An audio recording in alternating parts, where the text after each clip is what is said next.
અમે આજે આમ આદમી પાર્ટી વતી કલેક્ટર સાહેબને મળવા માટે આવ્યા છીએ. અંકલેશ્વર વિસ્તારના લોકોને 7 દિવસની નોટિસ આપવામાં આવી છે અને તાત્કાલિક મકાન ખાલી કરવાની સૂચના આપવામાં આવેલી છે.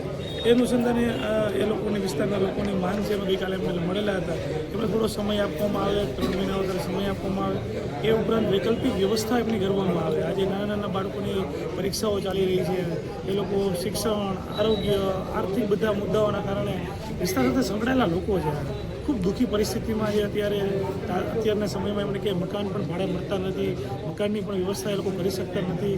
ત્યારે રોડ ઉપર ઊભા છે એ લોકો. એટલે એમની એ દુઃખ, પીડા, વેદના સમજીને અમારી પાર્ટી વતી અમે આજે કલેક્ટર સાહેબને વિનંતી કરવા માટે આવ્યા છીએ.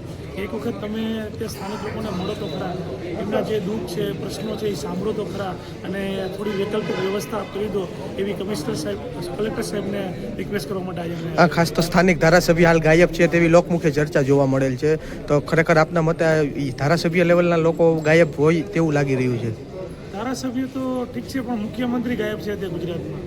કોર્પોરેટરથી માંડી, ધારાસભ્યથી માંડી, કેબિનેટ મિનિસ્ટરથી માંડી, મુખ્યમંત્રીથી માંડી કોઈ જ કંઈ બોલવા માંગતું નથી. જ્યારે પ્રજાને જરૂરિયાત હોય, લોકોને જરૂરિયાત હોય ત્યારે કોઈ એમનો સાથ આપતા નથી. બરાબર, જ્યારે કહી શકે ને મોટી મોટી વાતો કરી રહી છે સરકાર વિકાસની નામની, પરંતુ જ્યારે સામાન્ય ગરીબોની વાત આવતી હોય, સામાન્ય લોકોની સુખાકારીની વાત આવતી હોય ત્યારે કોઈ લોકોની સાથે રહેતું નથી. એ ખૂબ દુઃખદ વાત કહી શકાય. ખરેખર એમને સાંભળવા જોઈએ, એમને મળવા માટે બરાબર આવવું જોઈએ અને લોકોની વચ્ચે રહેવું જોઈએ.